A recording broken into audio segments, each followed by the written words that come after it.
Listo ya, ¿no, Dani?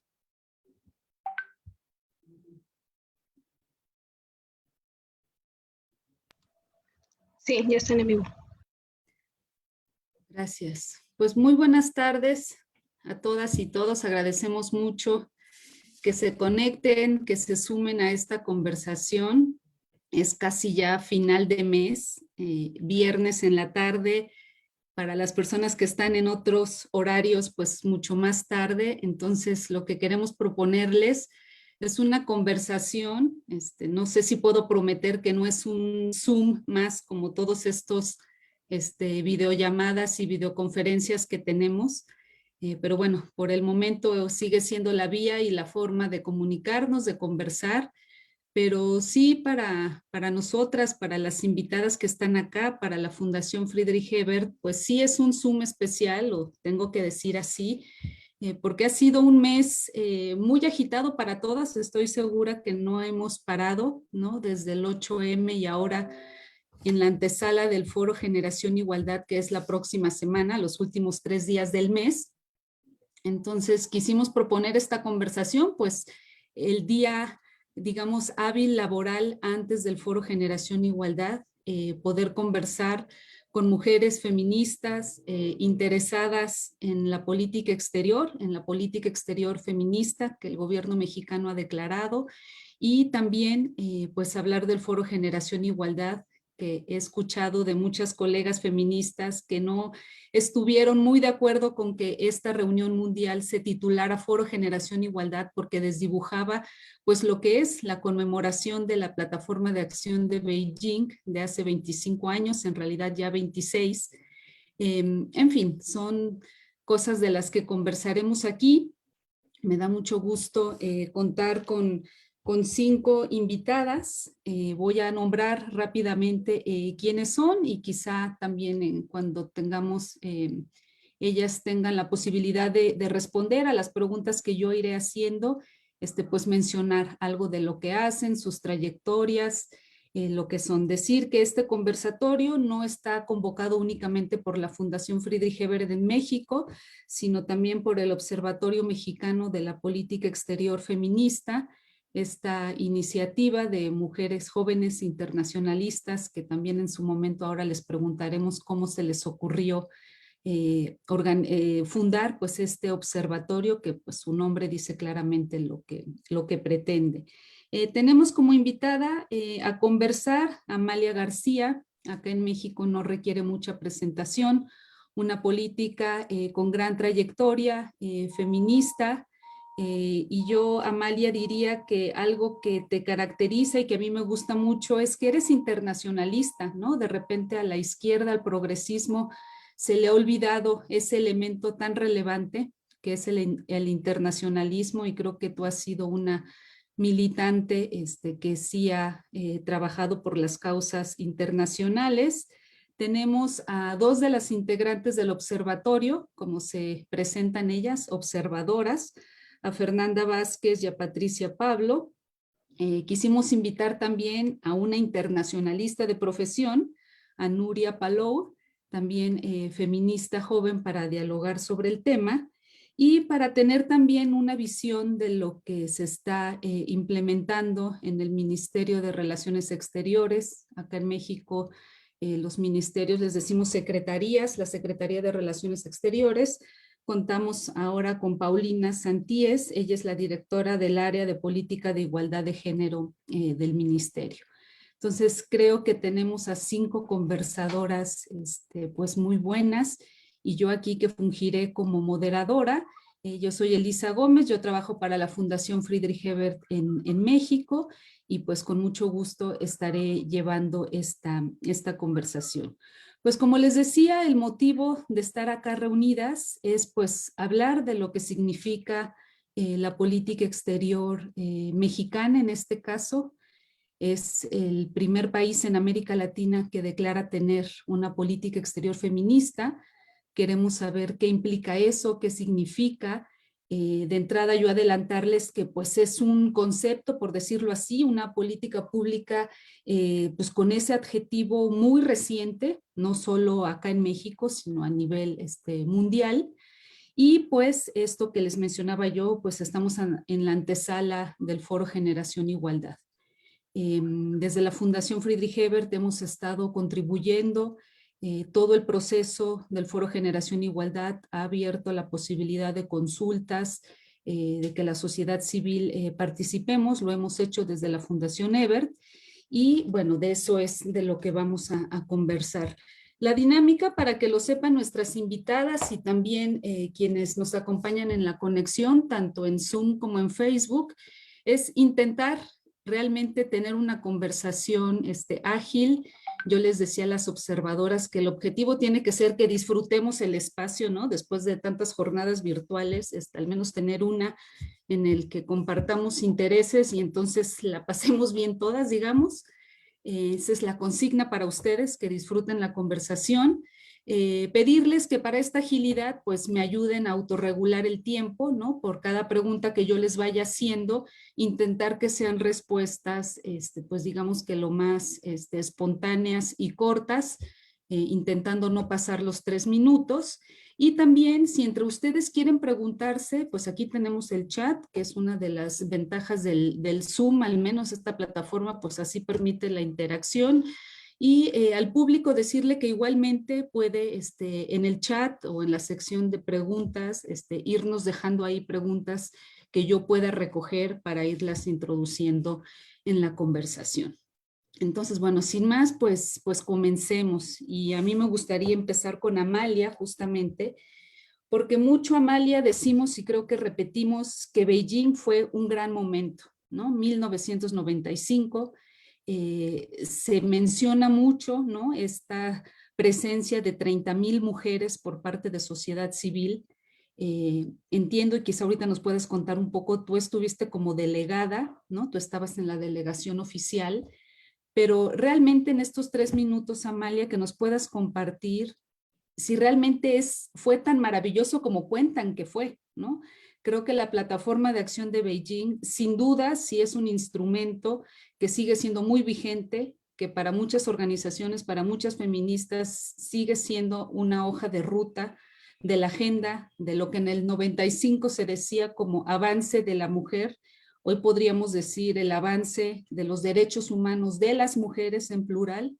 Entonces, pedirte, Amalia, que nos cuentes tú que estuviste ahí, por qué estuviste ahí, cómo lo viste y si realmente sí podemos seguir sosteniendo que fue un momento crucial, clave, que sí marcó una diferencia. Adelante, Amalia. Gracias, de verdad me encanta que haya estas iniciativas a la Fundación y al Observatorio, mi reconocimiento. Y sí puedo decir que fue una conferencia formidable. Yo estuve antes en otra, en Copenhague, y fue en la parte no gubernamental. Hubo un foro fabuloso, maravilloso, pero diría que Beijing es otra cosa, porque fue un parteaguas por las decisiones que se tomaron, por el lenguaje, que además el lenguaje refleja lo que es una cultura o lo que son culturas, lo que es una época de la humanidad, lo que se quiere impulsar o lo que no se quiere que suceda. Y recuerdo que en Beijing, si algo resaltó, es que el debate era sobre las palabras y sobre lo poderoso que son las palabras y su contenido. Por ejemplo, hoy hablamos de género con una gran naturalidad y en general creemos que todo mundo piensa y tiene el concepto de lo que es el género y que lo compartimos. Pero en Beijing hubo una batalla muy fuerte. Estaba el Vaticano, estaban también las representaciones de los estados, los países árabes. Había una resistencia incluso para la utilización de la palabra género. Mientras estábamos en Beijing, en nuestros países, recuerdo en México, leíamos las notas de prensa, nos enviaban información y género era una mala palabra. Se veía, se sentía como un concepto que era inaceptable. Entonces, la batalla para que pudiera avanzar fue una batalla de convencimiento y, por supuesto, de cabildeo, de negociaciones muy intensa. Me parece que aquí jugó un papel importante, con diferencias que teníamos en el grupo que íbamos en la delegación oficial. Yo no era parte del gobierno, pero el gobierno de México invitó a quienes formábamos parte de la sociedad civil y de la oposición a que estuviéramos ahí presentes, y creo que nos unificaban varias cosas, pero sobre todo una visión laica de la vida, del mundo, de la sociedad. Esto es fundamental, esa visión laica. Y luego hablar de empoderamiento. Ahora también hablamos de empoderamiento, está en nuestros documentos, lo incluimos en una gran cantidad de convenciones, pero en ese momento, recuerdo, en México leíamos, reitero las notas, y había no solamente un rechazo al concepto, sino que se decía que era un anglicismo, que era una visión importada, que se quería imponer, que qué queríamos decir con empoderamiento. Bueno, el lenguaje jugó un papel muy importante por todo lo que significaba, y hablar de igualdad, hablar de paridad, eran conceptos que finalmente se fueron abriendo camino, y sí me parece fundamental señalar que fue un parteaguas, porque fue un antes y un después de Beijing en lo que tiene que ver con los derechos de las mujeres, especialmente porque los logros significaron que los gobiernos, que los estados, parte del sistema de Naciones Unidas, finalmente se comprometieran, que firmaran la declaración y que esto se convirtiera en un compromiso vinculante. Esto es la diferencia, que se convirtió en un instrumento vinculante y que permite que incluso con las resistencias, con los retrocesos, con lo que sabemos que sucede en la vida real en nuestros países, nos permite tener una herramienta para sostenernos y decir, está Beijing. En los gobiernos, en el caso del Estado mexicano, el gobierno mexicano lo firmó y tenemos la Constitución. Hay que decir que la Constitución, el artículo 133, que establece que las convenciones son ley suprema, son un instrumento que nos permite exigir. Y por eso creo que Beijing fue muy importante, por muchas otras cosas, pero de bote pronto yo resaltaría estas dos, además de que el encuentro de tantas mujeres y que independientemente de lenguas, de culturas, de lugares de donde viniéramos, había un vaso comunicante que nos unificaba, que era la lucha por nuestros derechos, ni más ni menos que los derechos de la mitad de la humanidad, que como hemos dicho, parecía que viniéramos del continente del silencio, aunque ya había antecedentes, pero por todas esas razones, Beijing es fundamental y sigue siendo la plataforma de acción y la declaración más completa, más avanzada, y de esas se han desprendido otras más. Y por eso es nuestra bandera, tiene que ser nuestra bandera. Muchas gracias, Amalia. Pues haciendo alusión a esto que Amalia dice, el poder de las palabras, yo sí creo, y si no fuera mexicana y yo escuchara política exterior feminista, me parecería un concepto poderoso. Entonces, vamos por ahí, Fernanda. Como concepto poderoso, todavía sin ponerle la carga de lo que a lo mejor como ciudadanas mexicanas queremos ya exigirle al concepto de política exterior feminista mexicana. ¿Qué nos puedes decir sobre el concepto? Para las personas que se están enterando ahorita que México declaró que tiene una política exterior feminista, ¿qué significa eso? ¿Cómo podemos entenderlo? Adelante, Fernanda. Gracias, gracias a todas y gracias a la FES por el espacio primero. Bueno, sobre el concepto, creo que es importante mencionar que es un concepto, como bien lo dijo Elisa, nuevo. La primera política exterior feminista viene del 2017, ¿no? Cuando Suecia proclama la propia, después Canadá, después México. Me parece que es un concepto sumamente nuevo. Como se ha revisado, no existe una definición universal. Cada país ha adoptado su propia definición y esto es complejo porque pues cada quien entiende cosas diferentes por PEF, ¿no? Se ha definido por organizaciones, por gobiernos, por individuos. El gobierno mexicano es un gobierno que brinda una definición y si me permiten leerla súper rápido, el gobierno mexicano la define como un conjunto de principios que buscan desde la política exterior orientar las acciones gubernamentales para reducir y eliminar las diferencias estructurales, brechas y desigualdades de género con el fin de construir una sociedad más justa y próspera. Obviamente aquí vemos elementos bien importantes para una PEF y elementos que corresponden a las demandas de los movimientos feministas históricamente. Ya como le decía Amalia, me parece súper importante tener esta visión como de lo que fue Beijing, pero también es importante pues mencionar que como lo dices, Elisa, dejando de lado como lo que nosotras quisiéramos que fuera una política exterior, a mí me parece una definición muy completa porque además es de los pocos gobiernos que sí la brinda, ¿no? O sea, creo que queda corta al no definir para qué va a entender el gobierno como feminismo, pero me parece que la definición de PEF es bastante completa porque sí identifica como ciertos puntos del movimiento feminista justamente. Gracias, Fernanda. Y ahora yéndonos justo con Patricia, que además coincide que está alzando la mano, adelante con lo que querías complementar, Patricia, que igual era más bien también para el público que a lo mejor no es mexicano y nos esté escuchando, si puedes mencionar algo de cuándo se nombró, un poco como el contexto de lo que ya significa la política exterior feminista mexicana, que ya ahorita leyó una definición Fernanda, pero un poco encuadrar, no sé, desde cuándo la pronunció el canciller y a qué pudo haber respondido, ¿no? Adelante, Patricia. Claro, muchas gracias, Elisa. Igual, gracias por el espacio. Para contextualizar un poco la política exterior feminista, podemos decir que en el año 2019, el canciller Marcelo Ebrard anuncia en la Asamblea General de Naciones Unidas que México es un Estado feminista y por tanto su política exterior también será feminista. Esta se materializa y se concreta en la 31ª reunión de embajadores y cónsules celebrada en 2020.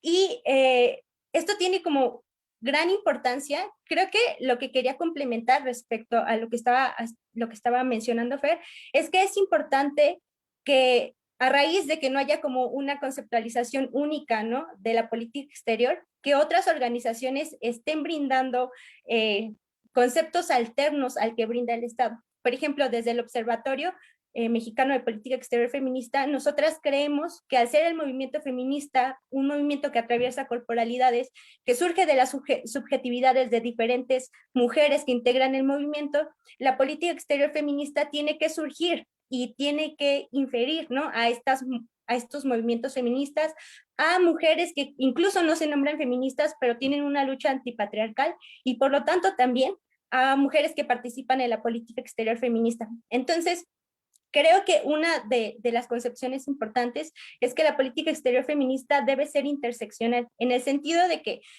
la conceptualización de Cancillería o Secretaría de Relaciones Exteriores habla de una estructura de género, ¿no?, como un sistema de opresión. La interseccionalidad que abona, ¿no?, o esta palabra que abona el concepto del LOMPER debe incluir o analizar esta imbricación de opresiones como el racismo, clasismo, colonialismo, que incluyen, ¿no?, y forman esta estructura que perpetúa la violencia contra las mujeres. Entonces, eso. Gracias, Patricia. Pues Nuria está alzando la mano. Yo para Nuria le tenía otra pregunta, pero aquí la reservo. Entonces, adelante, Nuria. Muchísimas gracias. Antes que nada, es un honor compartir el panel con todas estas mujeres. Agradezco mucho al Observatorio por invitarme y a la FES también. Y bueno, qué honor estar con Amalia García, que estuvo en la conferencia de Beijing en el 95 y que cabe mencionar que fue la primera vez que se escuchó la frase que todos conocemos, que human rights, o sea, bueno, que los derechos de las mujeres son derechos humanos. Entonces creo que eso es algo importantísimo que hay que mencionar de esa conferencia con la que seguimos luchando año con año todas las mujeres y todas las feministas de todo el mundo. Creo que otra cosa que mencionó Amalia que es primordial es que la mitad del planeta Tierra somos mujeres, que es un factor que tenemos que tomar en cuenta cuando hablamos en ¿cómo se llama? Que hay la mitad de la población que no está tomada en cuenta en el paradigma social, económico, y que hay que comenzar a adoptar nuevas políticas, tanto económicas como sociales, para mitigar estos cambios, ¿no? Entonces, al final es un derecho humano, es un derecho de equidad, de igualdad y de libertad, y sobre todo que propicia la democracia en todos los países. Entonces, me encanta que haya iniciado Fernanda con el ejemplo de Suecia, porque Suecia fue el primer país en 2014 en adaptar ciertas políticas de género, como ya en sus estatutos y bylaws, y luego como en la Unión Europea, Y me encanta que hayan mencionado ese primer ejemplo, porque al final creo que es la primera política exterior feminista, o sea, como conocida, que plantea tres vertientes que son súper importantes, que ellos le llaman las 3 R's, que es R for rights, o sea, derechos, R for representation y R for resources, o fondos o recursos. Entonces creo que eso es algo por lo que también creo que en México tenemos que empezar a pensar que a la hora de elaborar nuestra política exterior mexicana, que bueno, ya nos adentraremos un poco más en lo que va de la conversación, pues tenemos que empezar a hablar por cuáles son los derechos que tenemos las mexicanas, cuál es la representación, o sea, entiendo que ya tenemos una política de paridad que ha sido fundamental, ¿no? Para estar representadas y que va poco a poco incluyendo la diversidad de indígenas y de personas, digamos, de toda la gama, y nos falta un tema de recursos, que creo que es una procuración importantísima para poder mitigar y cambiar toda la legislación y generar una verdadera política exterior mexicana. Muchas gracias. Gracias, Nuria. Pues pasamos ahora con Paulina. Mencionar que en la descripción de lo que el gobierno mexicano a través de su Cancillería define como política exterior feminista, que es este párrafo que nos leyó Fernanda, y supongo que más adelante de ese documento que leyó Fernanda, vienen también como los objetivos, ¿no? Que claramente tiene que ver con el avance de la agenda de igualdad de género a nivel mundial.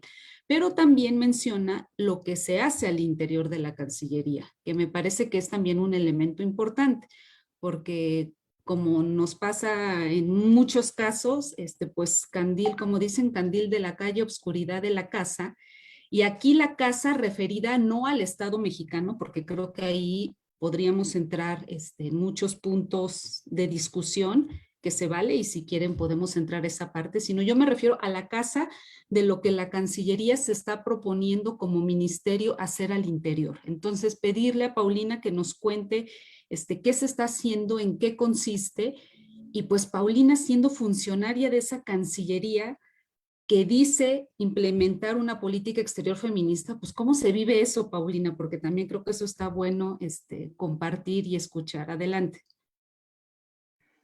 Muchísimas gracias, Elisa. Gracias por la invitación, también a la FES y al observatorio. Bueno, ¿cómo se vive?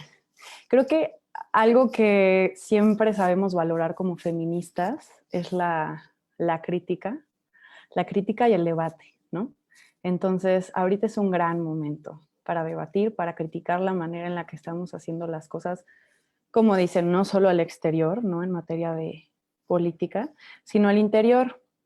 Y bueno, yo pues soy la versión actual de una gran lista de mujeres, una gran lista de funcionarias que han estado trabajando por la igualdad, ¿no? Algunas han estado haciendo política exterior, han sido diplomáticas sin reconocimiento. Entonces, pues llevamos ya varios años en la tarea de la transversalización de una perspectiva de género, ¿no? Ya nombrándose así ya también varios años. Pero ¿qué pasa? Descubrimos que al intentar empujar esta agenda tenemos trabas como mujeres, como agentes feministas o de una perspectiva de género, ¿no? Porque al interior de la Cancillería, como en un montón de centros laborales e instituciones de la administración pública, pues seguimos viviendo pues en desigualdad de condiciones, ¿no? Entonces, bueno, es muy interesante porque es un momento de criticar cómo estamos haciendo las cosas y buscar una igualdad sustantiva desde lo simbólico hasta lo conductual, lo material, ¿no? Desde lo obvio de pues, la igualdad salarial como trabajadoras, por ejemplo, hasta lo que todavía no parece tan evidente para muchos trabajadores, que es el hecho de que haya una sala de lactancia en la Cancillería, en todas las delegaciones, oficinas de pasaportes, consulados, embajadas o cambiadores de pañales en los baños de hombres, ¿no? Entonces, creo que estamos ante, bueno, claro, es que quiero decir un montón de cosas, perdón. Pues estamos ante, bueno, es un momento de criticar, no de hacer, creo que la pregunta no es cómo incluir a las mujeres, cómo incluir a los grupos minoritarios y vulnerables a la al gozo de la ciudadanía plena o de los derechos laborales plenos, de las condiciones de vida y de trabajo plenos, dignos, sino de dónde viene esta supuesta vulnerabilidad, ¿no? ¿Por qué llamamos minorías? Sí, como dicen, ¿no? Las mujeres, las personas LGBTI, las personas de diversidad funcional, jóvenes, niñas, niños, pueblos originarios, la población en tránsito y en refugio, en fin, o sea, si juntamos a todo este grupo de personas, sumamos muchos más que la supuesta mayoría del ideal imaginario de ciudadano que tiene una apariencia, una clase social y una comprensión, bueno, sí, una comprensión y acceso al poder muy específico, ¿no? Entonces, más que ver como la inclusión, hay que ver cómo transformar desde adentro la forma en la que estamos haciendo todo, ¿no? Entonces, bueno, yo estoy trabajando en el área de política de igualdad de género, que está en la Dirección General del Servicio Exterior y de Recursos Humanos. Entonces, nos dedicamos justamente a recursos humanos, a condiciones laborales, en qué condiciones estamos trabajando y tratando de empujar una agenda feminista, ¿no? Entonces partimos desde detectar necesidades específicas del personal, cómo están viviendo su balance, su armonía de vida, de trabajo en la oficina y el trabajo de cuidados, ¿no? De trabajo en el hogar, qué tanto estamos normalizando que la paternidad responsable, ¿no? La paternidad presente y la maternidad que también pasa mucho tiempo en la oficina, cómo se establece ese balance, cómo como centro de trabajo podemos ofrecer las condiciones idóneas para que se pueda hacer una diplomática, un diplomático pleno, pero también una persona de familia plena, ¿no? Y tenemos particular, como parte de las transformaciones que tenemos que hacer, pues no puede ser una simple capacitación o curso, ¿no? Ahorita tenemos un diplomado de perspectivas, de políticas públicas desde una perspectiva de género que está impartiendo en convenio el Museo de Memoria y Tolerancia con el Colegio de México.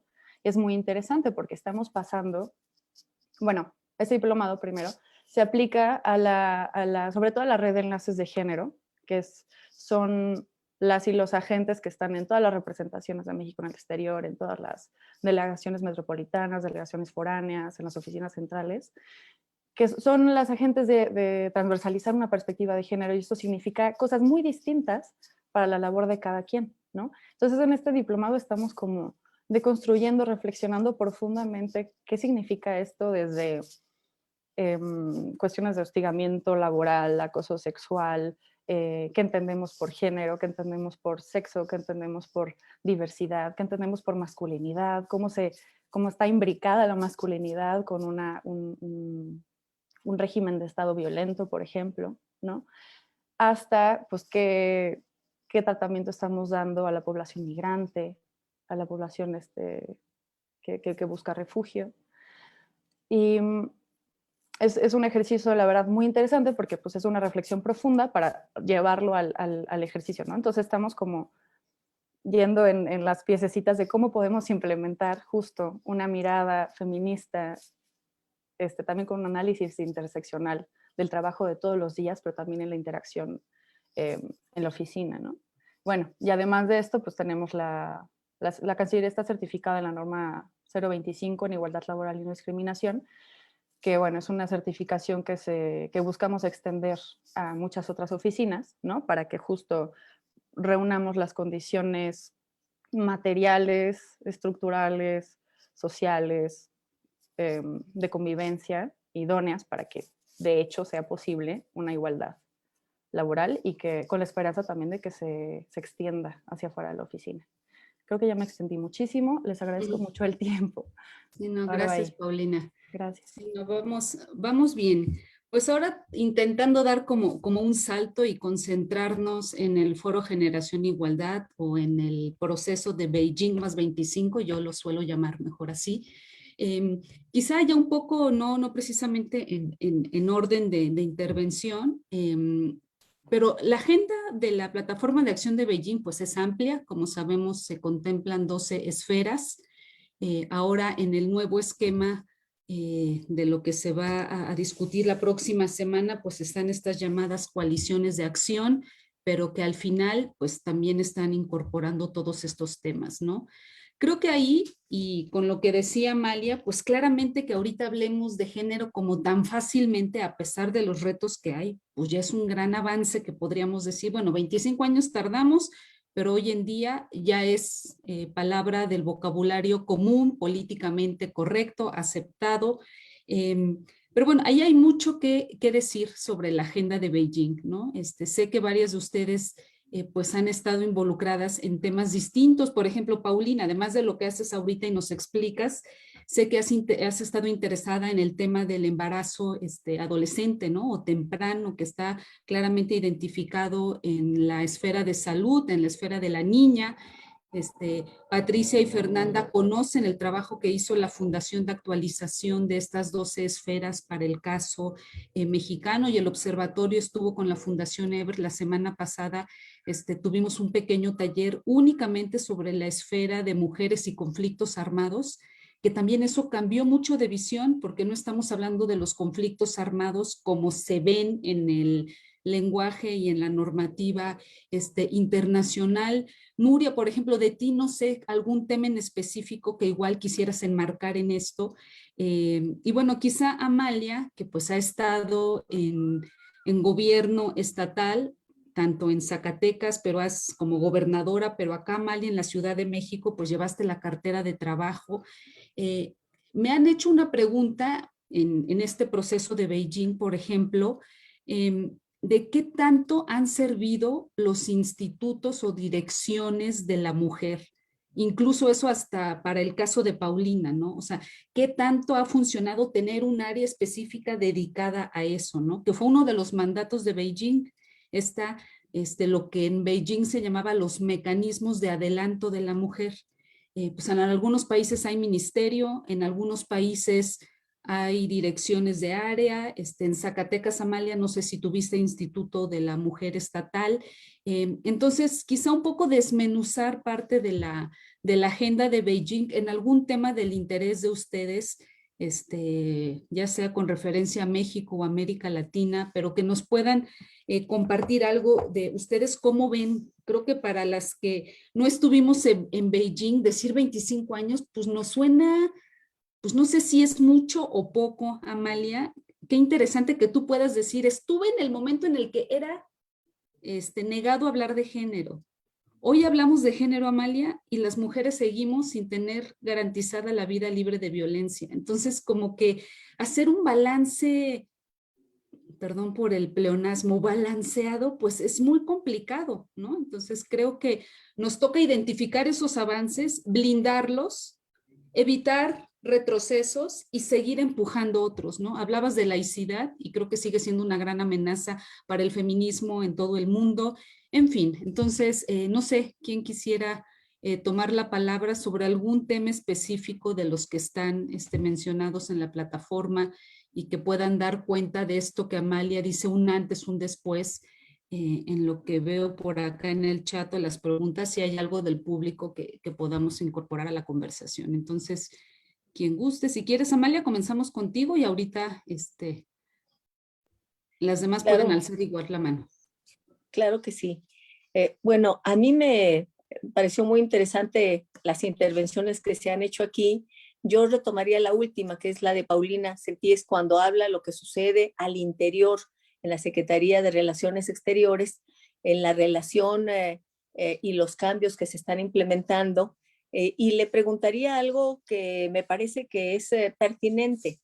En la Secretaría de Relaciones Exteriores está impulsando una política feminista, pero en materia de cuidados y de conciliación de los cuidados y el tiempo propio y la conciliación del mundo del trabajo y la vida familiar, ¿cómo se vería esto? Sobre todo porque algo que está pendiente y que México tiene que ratificar con urgencia es el convenio 156 de la Organización Internacional del Trabajo, de la OIT, porque es un convenio fundamental, tiene que ver con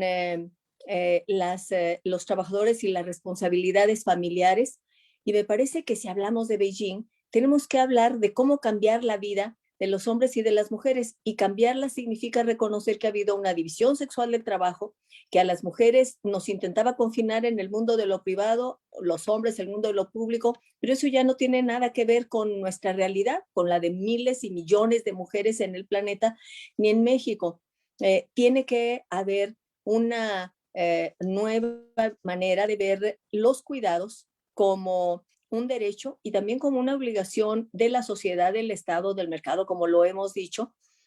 Pero en el caso de la Secretaría de Relaciones Exteriores, esta política feminista me parece que, o por lo menos a mí me gustaría que significara que la Secretaría impulse con el presidente de la República que se ratifique ese convenio.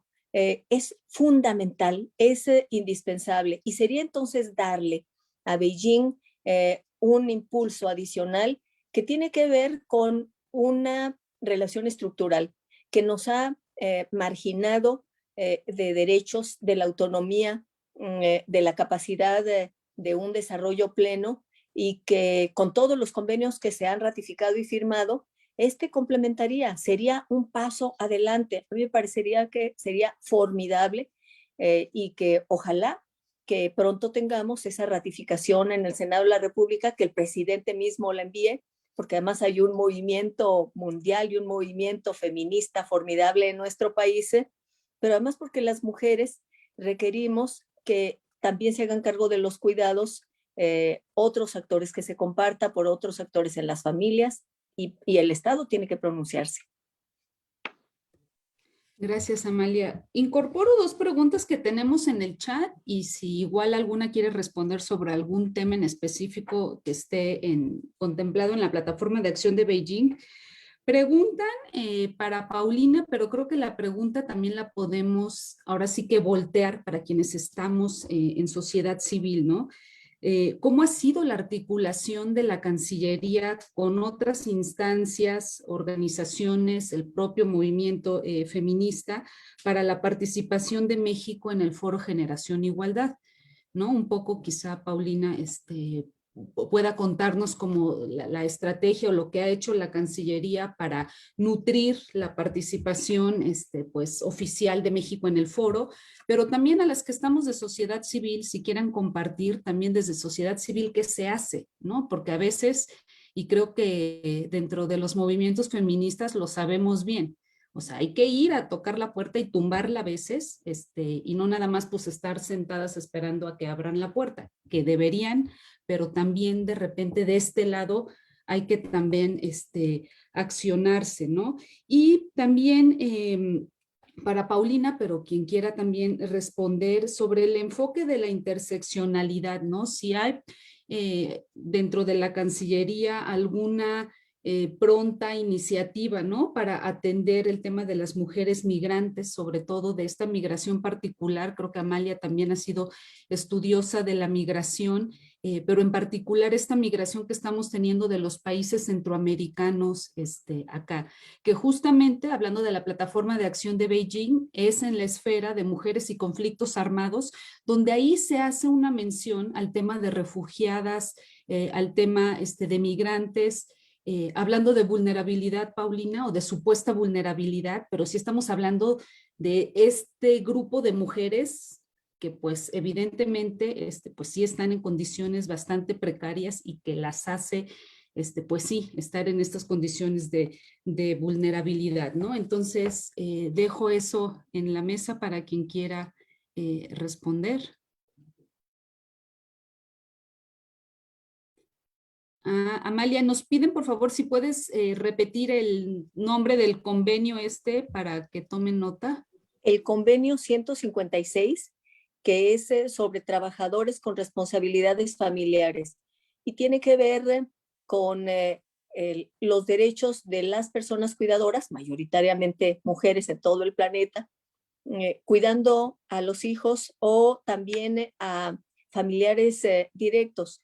Que esto no signifique ni un límite para su desarrollo, ni signifique pérdida de empleo, ni oportunidades para su autonomía. Entonces, este convenio sería fundamental que México lo ratificara. Sería un salto y sería una gran aportación ahora que estamos haciendo la revisión de Beijing.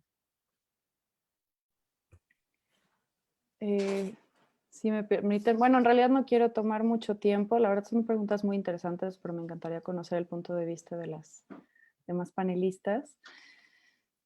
Sí, bueno, en efecto, estamos en esas, ¿no? O sea, es un proceso largo que tiene que partir necesariamente de un diagnóstico de la situación. Bueno, por un lado tenemos una revisión y una vigilancia de la situación de mujeres en auténtica, real situación de vulnerabilidad. Cuando lo dije antes era como la mención así como superficial de las minorías, ¿no? Pero claro que hay una vulnerabilidad real y claro que nos tenemos que concentrar en por qué ser mujer o por qué tener un color de piel en particular o una identidad nos pone en riesgo de muerte, ¿no?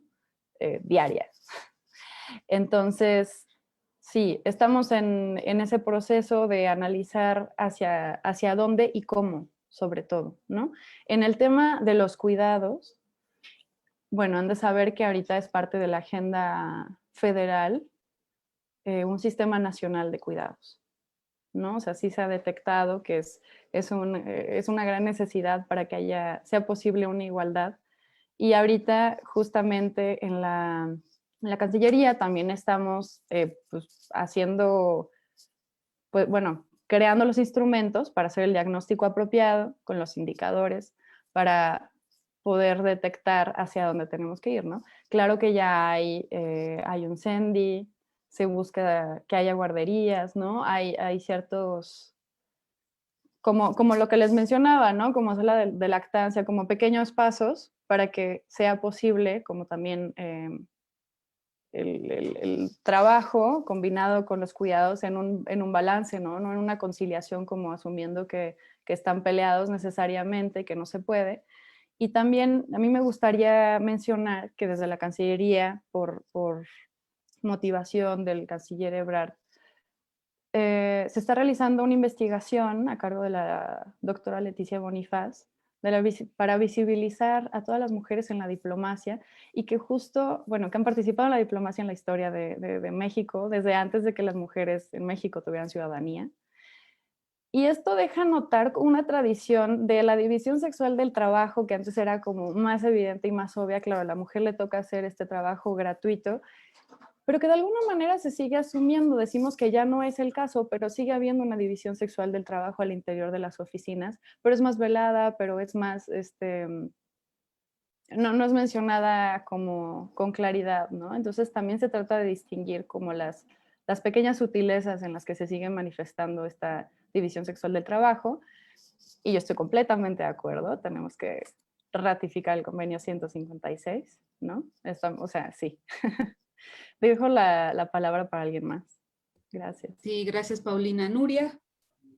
Muchas gracias. Pues yo un poco abriendo un poco más la polémica, o sea, sobre lo que significa implementar y declarar una política exterior feminista ante la Asamblea General de la ONU sin realmente adaptar nuevas políticas de género, tanto en la Cancillería como en la legislación nacional.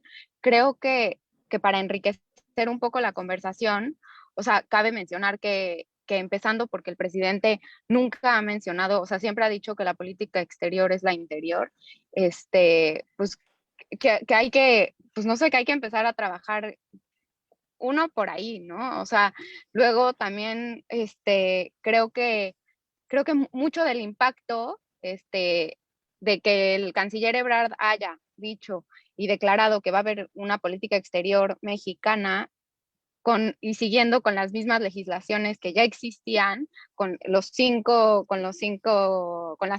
puntos de la agenda exterior mexicana, tampoco cambia nada dentro de la política interior como la del exterior, y lo único que ha sentado es un precedente ante pues, los gobiernos latinoamericanos, al ser el primer país latinoamericano en decir que vamos a implementar una política exterior feminista sin en realidad cambiar nada de esa política interior, ¿no? Entonces creo que lo que tenemos que hablar ahora es un poco, o sea, que la política exterior feminista, uno busca ver hacia adelante, o sea, no mirar en los errores del pasado, sino busca pues todo lo que ya dije, ¿no? Un poco de representación, mucha más diversidad, que las instituciones internamente tienen que cambiar. Entiendo lo que mencionaste, Paulina, respecto a los nuevos cuidados, a la participación de las mujeres, digamos, estas pequeñas estructuras patriarcales que se han instalado en todas las áreas de gobierno y en general en todas las instancias institucionales de este país, o sea, privadas o públicas.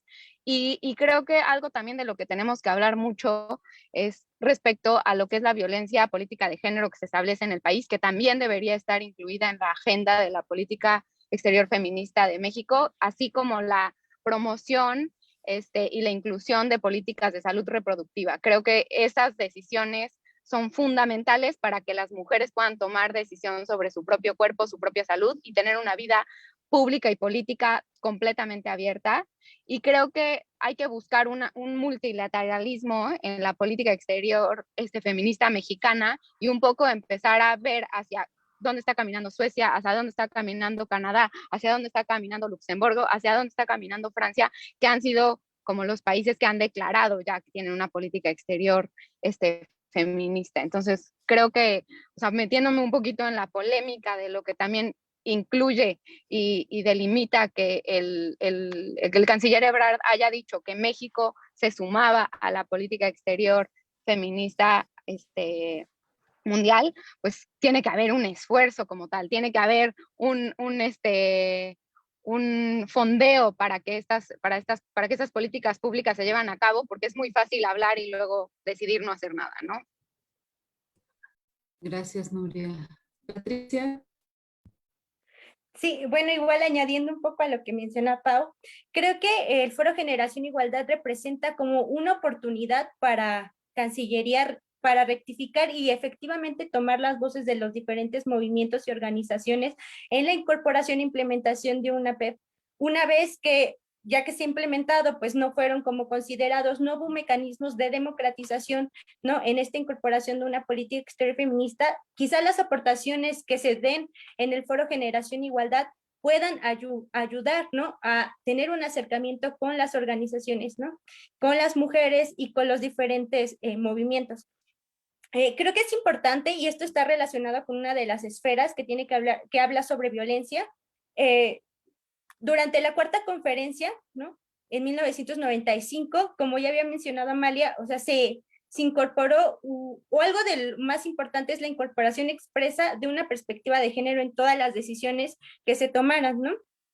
Si efectivamente esos compromisos internacionales se implementaran, en la política interna habría diferentes decisiones respecto a la militarización, ¿no? A las políticas migratorias, a la imposición de megaproyectos, porque si el gobierno, ¿no? Si Cancillería pudiera bajar esta información, estos recursos internacionales, estos compromisos internacionales, porque la política exterior tiene que estar conectada con la política interna, pues entonces tendríamos una reducción también, ¿no? En la violencia que impacta directamente a las mujeres. Entonces, creo que es importante que en esta coyuntura del Foro Generación Igualdad, el gobierno pueda rectificar, ¿no? Cancillería pueda rectificar para dar un efectivo acercamiento con los movimientos que están pues tratando de decir, porque a fin de cuentas no es que no estén como alzando la voz, no es que no estén dando su participación, sino que de alguna forma están siendo ignorados, ¿no? En la implementación de esta política exterior. Fernanda. Sí, gracias. Bueno, a mí, contestando un poco más la pregunta, creo que sí hay estas pues deficiencias que hemos encontrado también desde el OMPEF en cuanto a la política exterior mexicana y a su diseño y implementación. Pero volviendo a la pregunta de cómo ha cambiado México respecto a Beijing, me parece que sí hemos tenido cambios, ¿no? A veces vemos el sistema multilateral y decimos, no sirve para nada, ¿no? Pero me parece que el hecho de que el ONU, el mayor órgano internacional, hable del tema es algo bien fundamental y como lo dice Amalia, ¿no?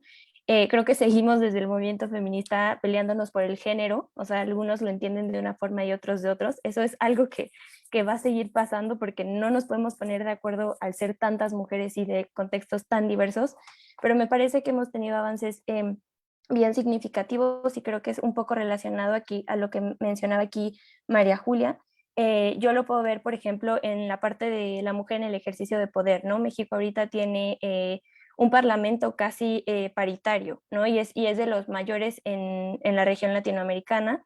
Y también tenemos un gabinete, ¿no? Obviamente aquí se hacen otras críticas porque esto no nos garantiza una vida libre de violencia por el hecho de ya solo tenerlo, pero me parece que es importante reconocerlo y partir de ahí, ¿no? O sea, de que ya tenemos estos logros, ok, ahora ¿qué sigue? Y bueno, estos temas de la salud también, no solo en México, sino en toda la región, Argentina, que es lo que menciona, ¿no? Con esta ley del aborto, me parece que sí hemos tenido avances bien importantes, sí hay que seguir trabajando y haciendo estas críticas como lo mencionaba Paulina, porque pues eso es el feminismo como tal, ¿no? O sea, seguir avanzando, pero creo que sí es importante ver estos avances que hemos conseguido.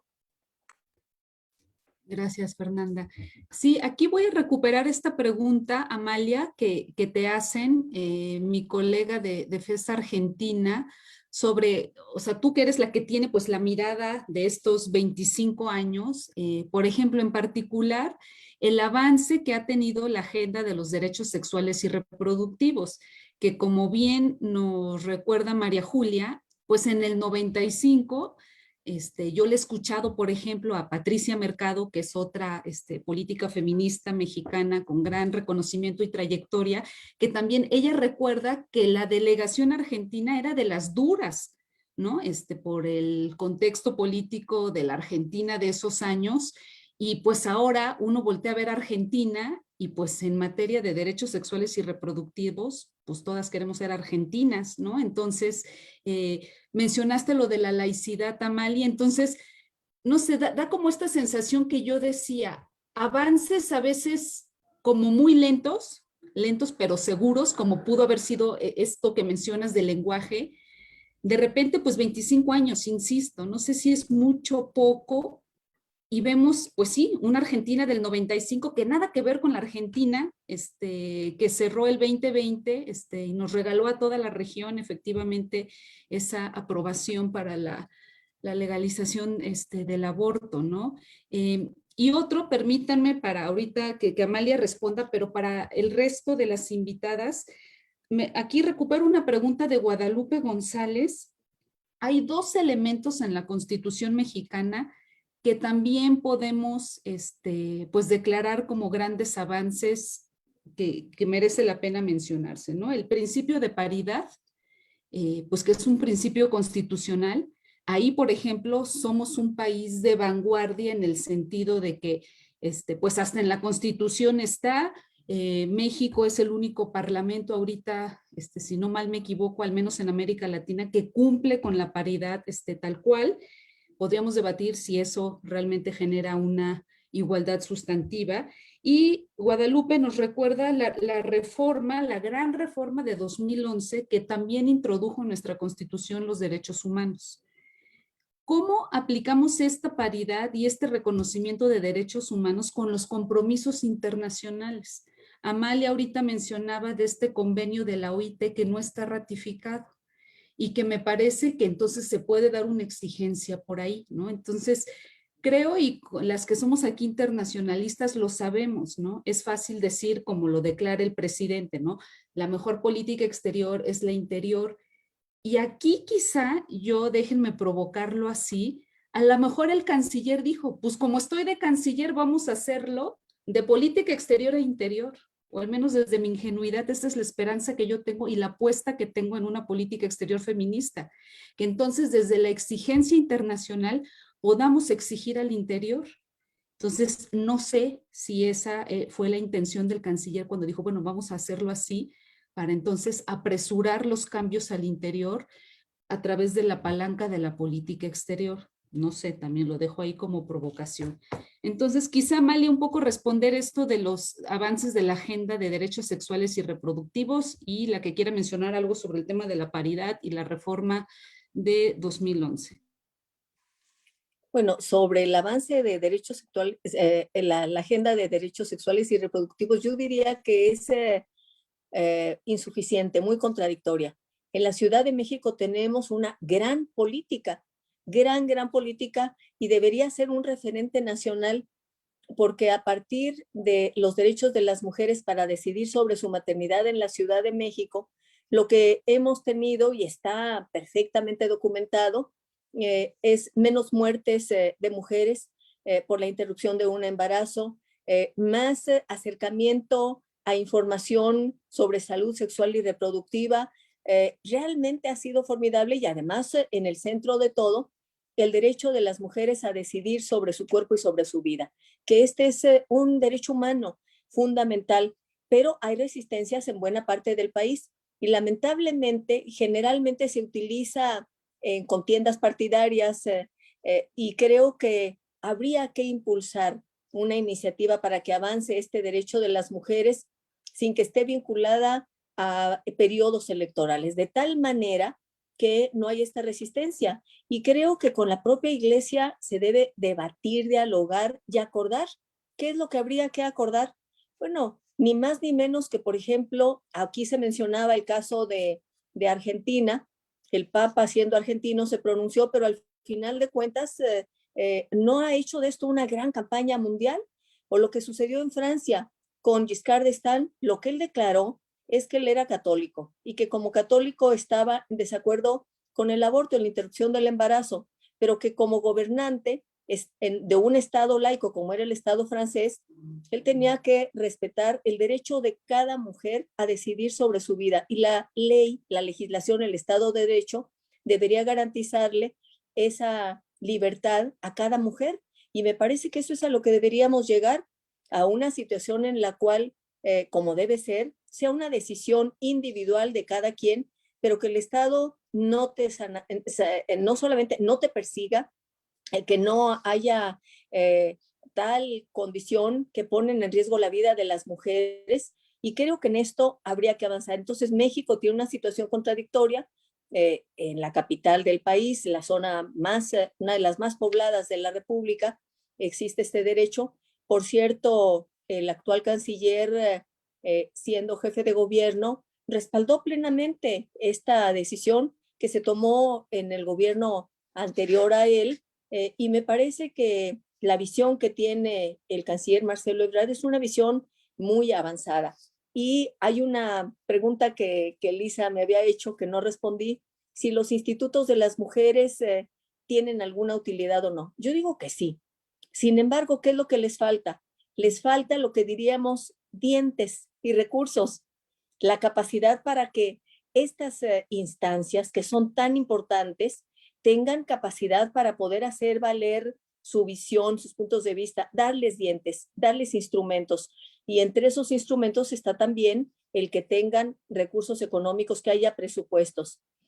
Porque si no, lo que tenemos es sobre todo un déficit terrible, brutal de nuestro país en materia de protección a la seguridad y la vida de las mujeres. Está la violencia intrafamiliar, las violaciones, los feminicidios, todas aquí conocemos los datos y quienes están conectándose seguramente que tienen muy claro que es inaceptable y es el horror y que México tiene que rendir informes, está obligado a rendir cuentas porque suscribió Belém do Pará, está obligado. ¿Qué es lo que faltaría? Que estos instrumentos garantizaran que no haya impunidad, que haya capacitación, que haya perspectiva de género, que haya justicia, ni más ni menos que haya justicia.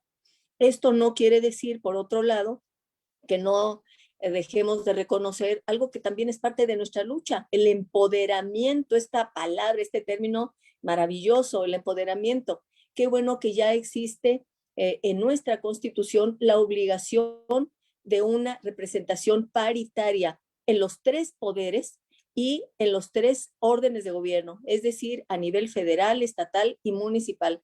Y estas elecciones, aunque hubo resistencias, bueno, pues no les va a quedar más remedio que en estos más de 20,000 cargos que están en disputa, que postular en paridad. Entonces, nada es blanco y negro. Tenemos un déficit brutal, terrible, dolorosísimo, inaceptable, con la violencia hacia las mujeres y las niñas, las mujeres migrantes son parte de quienes están en una situación de gran vulnerabilidad y de grave riesgo.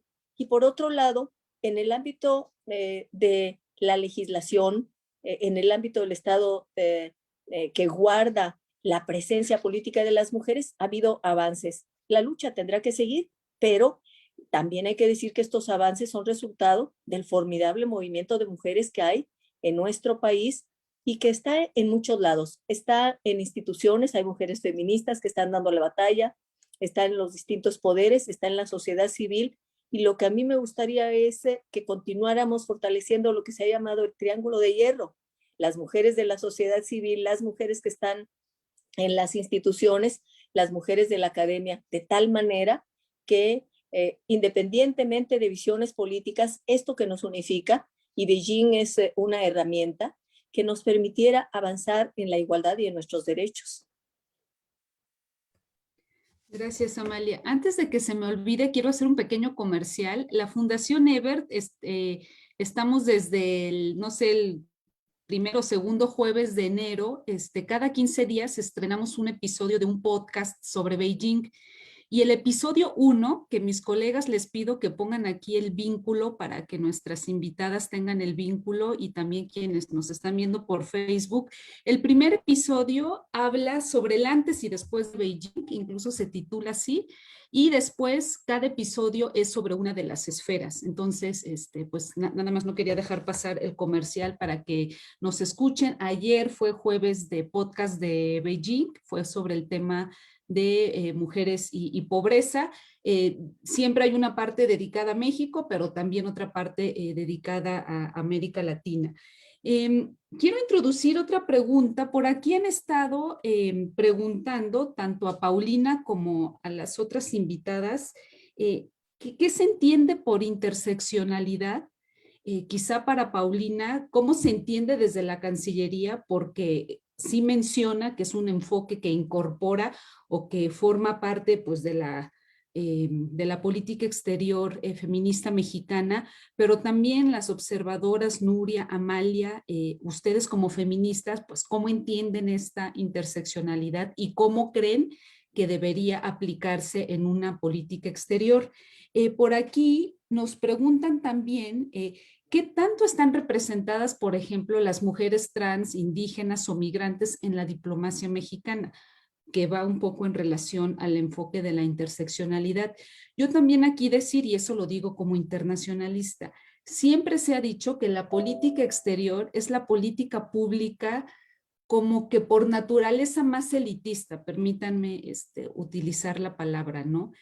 El tema de la representación me parece que es de los dilemas más complicados de la ciencia política, o sea, quién habla por quién representa a quién, esto que mencionaba Paulina, como de las minorías, pero más que las minorías en sí, pues las razones que llevaron a que esos grupos pues se clasifiquen como minoritarios. Entonces, yo misma me queda esa duda, ¿no? Si una política exterior, feminista o no, cómo puede representar a toda la población en este caso, no sé si en particular a estas personas en condiciones de vulnerabilidad y no sé si el enfoque de la interseccionalidad es como la respuesta a eso, ¿no? Entonces, no sé si quieran mencionar algo al respecto o si se les quedó en el tintero algún otro elemento sobre la paridad. Paulina y después Patricia. Bueno, muchas gracias. Bueno, muchísimo que decir. Primero, sobre el tema de los derechos sexuales y reproductivos, sí, yo creo que ya el gobierno de México tiene que asumir que el aborto es un tema de seguridad de las mujeres, de salud pública y de autonomía. Ya, ¿no? O sea, ya ni siquiera tenemos que estar hablando del aborto legal, bueno, del aborto seguro, ¿no? Del aborto, como ahorita, bueno, leí hace unos días un artículo también muy, muy interesante sobre la desestigmatización de la lucha por el aborto seguro, porque pues también en la clandestinidad, con el protocolo de la Organización Mundial de la Salud, se llevan a cabo abortos en condiciones de seguridad, ¿no? El chiste es que ya tiene que estar al frente, no podemos dar ni un paso atrás, como dijiste, Elisa, como blindar ese derecho que ya se alcanzó en la Ciudad de México y que hace falta en el resto del país, que todavía es causa para que muchas mujeres caigan en la cárcel y sean perseguidas por homicidio en razón de parentesco en lugar de atendidas, ¿no?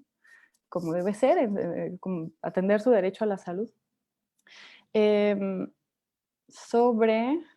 Sí, a ver, yo no puedo estar en desacuerdo con ustedes, o sea, como feministas estamos de acuerdo. El gobierno de México se planteó un compromiso impresionante consigo mismo, con todas nosotras, funcionarias, activistas, ciudadanas en general, al asumir una política exterior feminista, al nombrarse feminista.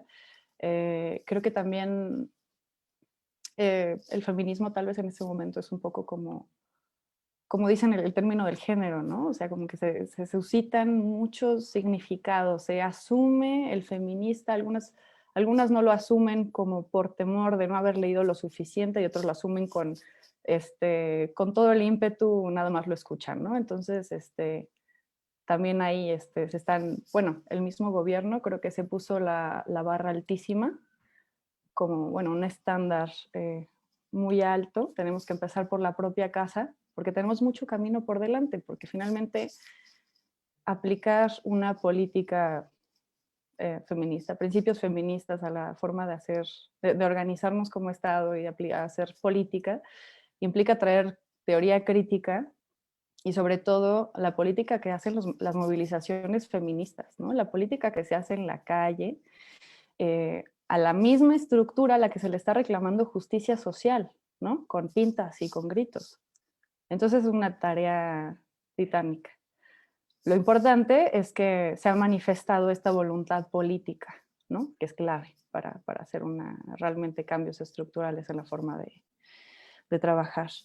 También me quería referir a la interseccionalidad, pues es un concepto de Kimberly Crenshaw, que es una académica feminista, que bueno, plantea el concepto como una herramienta de análisis que va junto con el género, ¿no? Para entender que el género no es nada más como, bueno, como a mí me lo enseñaron en la primaria, que era como cómo se desarrolla la personalidad según el cuerpo en el que naces, ¿no? Y nada que ver. O sea, el género, sobre todo como desde una perspectiva interseccional, es entendido como un proceso que no está terminado, es dinámico, que empieza como, o sea, que tiene raíces en procesos coloniales que se instauran como en las raíces de la historia política de cada persona, y entonces cada persona desarrolla una identidad en la que se cruzan su cuerpo, el color de su piel,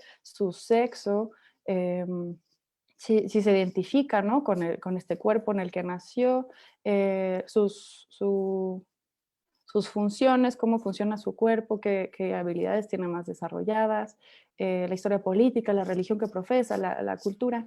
Entonces, etcétera, ¿no? Es un largo etcétera. La interseccionalidad es una herramienta para analizar cada situación de desigualdad según todos los factores que se conjuntan, ¿no? Porque no es lo mismo tener, por ejemplo, una mujer líder en un puesto muy alto de toma de decisión en la política, frente a un hombre, ¿no? Pero defensor del territorio, ¿no? Que se está enfrentando al gobierno, se está enfrentando, defendiendo su tierra de un megaproyecto, ¿no?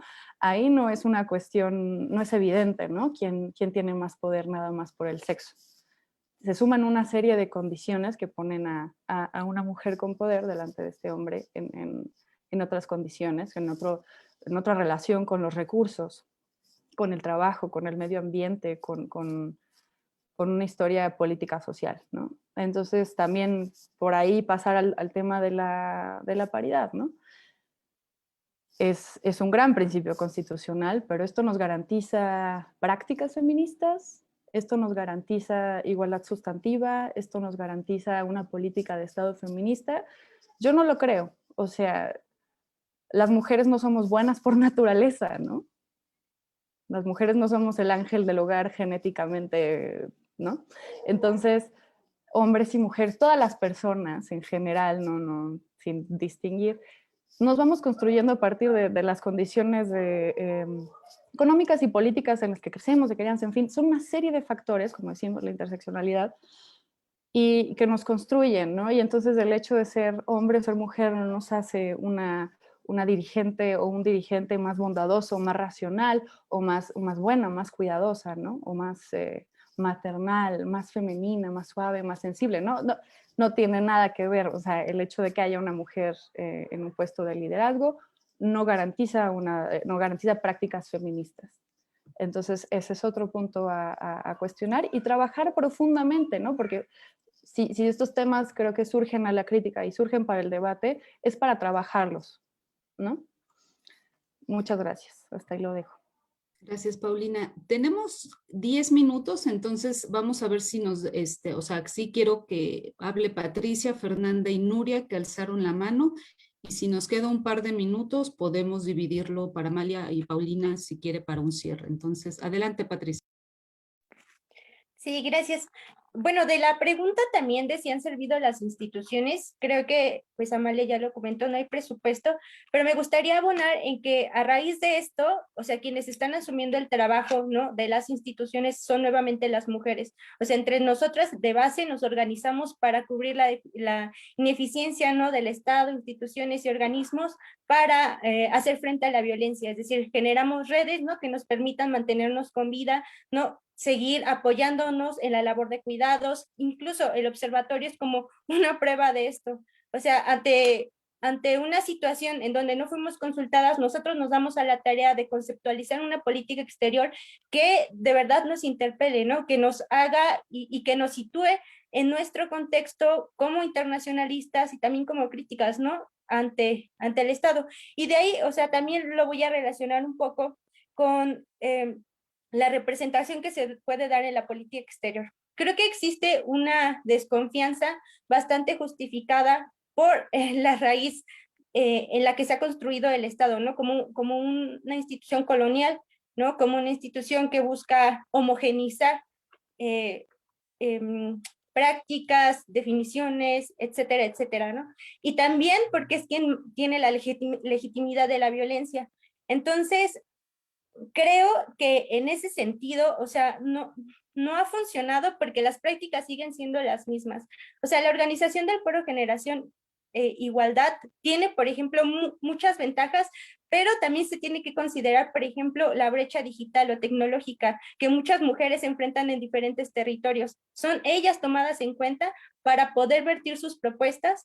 ¿Cuáles son los mecanismos, no? ¿Qué acciones está implementando Cancillería realmente para llegar a esos territorios, por ejemplo, donde no hay acceso a Internet, en donde uno no se puede conectar en el registro para vertir, ¿no?, cuáles son las consideraciones o problemáticas o necesidades que ve, ¿no?, ante el foro, por ejemplo? Y pues cerraría diciendo también que justo creo que la forma en que las diferentes organizaciones colectivos podemos abonar a una efectiva política exterior feminista es situando nuestros contextos y nuestras necesidades y problemáticas. Hemos demostrado muchas veces que articulándonos entre nosotras, porque sabemos cuáles son las necesidades inmediatas que tenemos, es como podemos ir avanzando. Creo que globalizar, ¿no?, como las problemáticas es uno de los errores que se ha tenido a nivel, pues, Cancillería, porque justo como decías, ahí aplica el concepto de interseccionalidad. Mis problemáticas, las problemáticas de una mujer que vive en Oaxaca o en el norte no van a ser las mismas, lo mismo a nivel internacional. Entonces, creo que lo importante es ir trabajando de base y aceptar, ¿no?, por parte, por ejemplo, de Cancillería, estas propuestas que desde el observatorio y diferentes organizaciones están emitiendo a fin de que, pues, esta política exterior realmente se consolide, realmente tenga una estructura concreta, ¿no?, y tome en cuenta esta participación de los movimientos. Y ya. Gracias, Patricia. Fernanda. Sí, bueno, creo que tengo mucho que decir, pero me voy a ir bien rápido, atendiendo como a muchos de los puntos que han hablado. Me gustaría empezar justamente por la teoría feminista como tal, pues el feminismo liberal frente a los otros feminismos, el feminismo liberal que nos dice que con esta igualdad podemos subsanar todas nuestras opresiones y violencias, y los otros feminismos que le hacen frente, ¿no?, y que les dicen no, porque es un sistema de opresión. Si somos iguales, pues qué bueno, pero eso no quita que vivamos violencias. Y creo que esto corresponde un poco a lo que hablábamos de la paridad, ¿no? Creo que es algo muy bueno, algo que tenemos que reconocer, pero como lo decía Paulina, ¿no? Esto no significa que ya tengamos un gobierno feminista o políticas feministas o que nosotras ya vivamos menos violencias. Eso creo que es importante de mencionar porque hasta dentro de la misma teoría feminista se habla de esto, ¿no? Por otro lado, creo que la interseccionalidad es algo a destacar de la política exterior feminista mexicana. Creo que es de los puntos que tenemos que considerar como buenos porque las otras políticas exteriores no lo han tomado en cuenta. La mexicana lo hace y creo que responde a este contexto pues megadiverso que tenemos, ¿no? En cuanto a culturas, en cuanto a lenguajes, en cuanto a todo esto, creo que esa es una buena opción. Creo que sí falta trabajo justo por esta pregunta que hacen de que cómo se ven inmiscuidas las mujeres trans, indígenas, migrantes en la diplomacia. Creo que sí hay mucho trabajo que hacer, pero esta parte interseccional me parece que es importante subrayar. Y bueno, por último, para cerrar, creo que me voy a adelantar un poco a las preguntas, no sé si nos vaya a dar tiempo, pero desde el OMPEF hemos hablado que para que esta política de verdad en diseño e implementación sea, pues, que atienda a las demandas feministas, tiene que tener ciertos elementos, ¿no? Y como ya habían mencionado, pues tiene que ser esta coherencia al interior y al exterior, pues obviamente sabemos que Cancillería no va a resolver los problemas de violencia de género ni los feminicidios, pero como ya lo dijeron también, me parece que puede ser pues un actor que puede presionar al gobierno para que toda esta política se transversalice no solo en la secretaría, sino en todas las secretarías. También es necesario que tome en cuenta pues estos sistemas de opresión, ¿no? De nada nos sirve que solo nos empoderemos, pero que no se tome en cuenta el sistema de opresión que genera estas violencias y estas discriminaciones. También consideramos que es importante que se democratice esta política exterior y bueno, pues que se tomen en cuenta las demandas, obviamente, y una voluntad del Estado para reformar estas estructuras pues creadas desde una perspectiva androcéntrica, ¿no? Que no toma en cuenta la perspectiva de la mujer. Y bueno, creo que eso era todo. Espero no haberme ido muy rápido, pero no quería acabarme el tiempo. Y eso sería todo de mi parte. Gracias, Fernanda. Y Nuria, que se desconectó, pero se pudo volver a conectar justo a tiempo. Nuria, adelante. Ay, muchas gracias. No sé si se me vaya a ir otra vez, pero bueno, yo creo que nada más para cerrar, creo que una de las, no sé, de las vertientes feministas que más me gusta es la que dice la de put your effort into action and your money into policy. O sea, si logramos tener unas políticas públicas con recursos y con dientes y con un capacity building para poder implementarlas es esencial, ¿no? O sea, y creo que implementarlas no solo en las políticas públicas, pues en el caso en este momento de la Secretaría de Relaciones Exteriores, sino incluirlas en todas las políticas públicas, o sea, darle visión y darle estructura a todas, sobre todo en las relacionadas en seguridad, en servicios de salud y educación. O sea, creo que incluiría una política exterior feminista. Creo que también una de las políticas más importantes es la de erradicar la violencia de género y ¿cómo se llama? Y que todas las políticas de desarrollo las deberían de tener. Entonces, pues creo que con eso cerraría mi intervención. Sé que ya no tenemos tiempo, pero muchas gracias por invitarme. Sí, gracias a ustedes. Pues creo que Amalia va a ser quien va a cerrar. Y Amalia, me permito introducir una pregunta más que hacen sobre algún comentario sobre los capítulos de género que se están ahora introduciendo en los tratados de libre comercio. Yo debo confesar que no he visto el detalle, cómo están contenidos, pero pues no sé si también eso lo podemos calificar de avance. O depende obviamente en los términos en los que esté incluido, pues también es un buen punto y creo que aquí a las observadoras les puede servir también como un indicador, ¿no? De repente hemos hablado con ustedes sobre los indicadores, pues ahora se presenta esto en los tratados de libre comercio. Entonces, Amalia, tienes los últimos minutos. Gracias.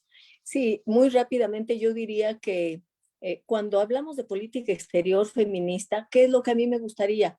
Aparte de todo lo que sucede dentro de la Secretaría de Relaciones Exteriores, en su estructura administrativa, en su funcionamiento, que utilice un instrumento poderosísimo la Secretaría, que es el de los informes periódicos sobre la aplicación de los tratados que tiene México. Estos informes periódicos obligan a los gobiernos a tener que rendir cuentas, porque los gobiernos se obligaron a sí mismos al firmar y a ratificar convenciones, de cumplirlos. Y me parece que el insistir en que tenemos que cumplir, que hay un compromiso. Además está la Constitución, que establece que son ley suprema, debería permitirnos ir mucho más allá. Se podría decir que la Secretaría de Relaciones Exteriores tiene un ámbito limitado, pero yo creo que estos informes periódicos sobre los cuales está obligado cada Estado miembro del sistema de Naciones Unidas a rendir cuentas son ese instrumento. Y yo finalmente diría que hay esta intención de liderazgo de México desde la Secretaría de Relaciones Exteriores con este concepto de política exterior feminista. Me gustaría que fortaleciera relaciones que ya existen, pero mucho más con ONU Mujeres, con la CEPAL, con la OIT y por supuesto con diversos países, con Uruguay, con Argentina, con aquellos que tienen una visión mucho más avanzada respecto de los derechos y la igualdad de las mujeres. Y yo cerraría diciendo una frase de Joseph Stiglitz, este premio Nobel de Economía, que decía: la desigualdad no es inevitable. No es inevitable, puede cambiar. Ahí está no solamente los tratados, está la lucha de la humanidad y en este momento la lucha de las mujeres. La desigualdad no es inevitable. Queremos igualdad y tenemos derecho a la igualdad. Muchas gracias, Amalia. Pues yo le sumo unas pues frases que nos gusta en la Fundación Ebert repetir, y no solo por repetir, sino en verdad se convierte en nuestra brújula de trabajo, y también sostenemos que no puede haber justicia social sin justicia de género, y que sí es posible un presente y un futuro feminista, y pues sobre eso la Fundación Ebert pues dedica su trabajo. No quiero decir que es el trabajo en el mundo, pero ponemos nuestro granito de arena en esa dirección. Pues habíamos hablado con las observadoras que podíamos promover otro conversatorio pasado el Foro Generación Igualdad en su parte de Foro México, que es el lunes, martes y miércoles de la próxima semana. Creo que vale la pena. Ha sido una conversación muy rica y como buena conversación, pues no termina acá. Agradecerles a cada una de ustedes el tiempo, la disposición, y es muy reconfortante saber pues que estamos unidas en ese objetivo. Una riqueza del propio feminismo pues es su diversidad al interior, entonces seguramente no coincidimos plenamente en todo, pero creo que en lo importante, en lo estratégico sí, y creo que desde cada trinchera pues tiene mucho sentido articular y avanzar. Pues gracias a todas, descansemos el fin de semana, tomemos energía para estar muy atentas en el foro, cómo se desarrolla, y después, como dice Amalia, para exigir después pues cuentas de si está cumpliendo México con esa política exterior feminista. Creo que esta es una buena prueba. Tiene un mes de declarada la política exterior feminista mexicana, y pues ahora con este evento como sede, aunque sea virtual, creo que podemos evaluar si eso va por el buen camino. Pues gracias a todas, a todos, a quienes se conectaron, muchas gracias, que pasen buen viernes y fin de semana. Nos vemos pronto. Gracias. Muchas gracias. Hasta luego. Gracias. Hasta luego. Gracias.